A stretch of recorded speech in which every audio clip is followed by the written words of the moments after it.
श्रीगणेशाय नमः श्रीसरस्वत्यै नमः श्रीवेदपुरुषाय नमः हरिः ॐ मा गणानां त्वा गणपतिर्गुं हवामहे प्रियाणां त्वा प्रियपतिर्गुं हवामहे निधीनां त्वा निधिपतिर्गुं हवामहे वसो मम आहमजानि गर्भधमा त्वमजासि गर्भधम्मा गायत्री तृष्टुब्जगत्यानुष्टुप् पङ्क्त्या सह बृहत्युष्णीहा काकप्सोचेभिः शम्यन्तु तवा द्विपदाज्याश्च तुकपदा श्रीपदाज्याश्च खटपदाः विछन्दाज्याश्च सछन्दाः शोचेभिः शम्यन्तु तवा सहस्तोमाः सह छन्दस आवृतः सह प्रमारिगयः सप्तदैव्याः पूर्वे खां पन्था मनुदृश्यधीरा अन्वालेभिरे रथयो नारशमिन्ना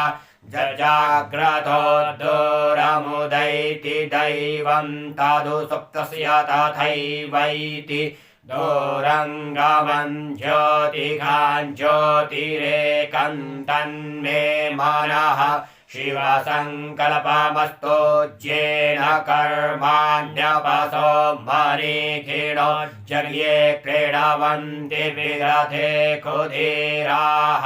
जलपूर्वं जक्षमन्तः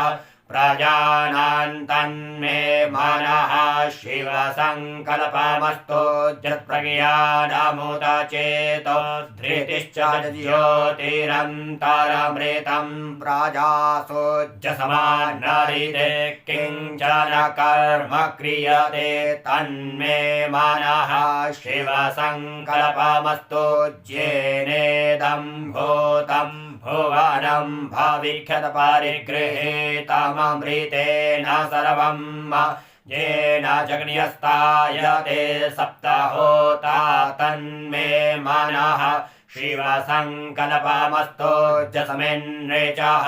सामजयोगं खेजसमिन् प्रतिष्ठिता रथना भाविवाराः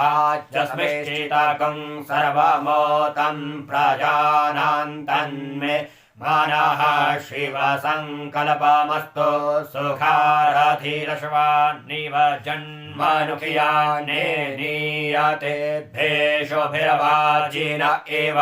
हृत्प्रतिष्ठं जलजिरञ्जविष्ठं तन्मे मनः शिवसङ्कल्पमस्तु हरिः ॐ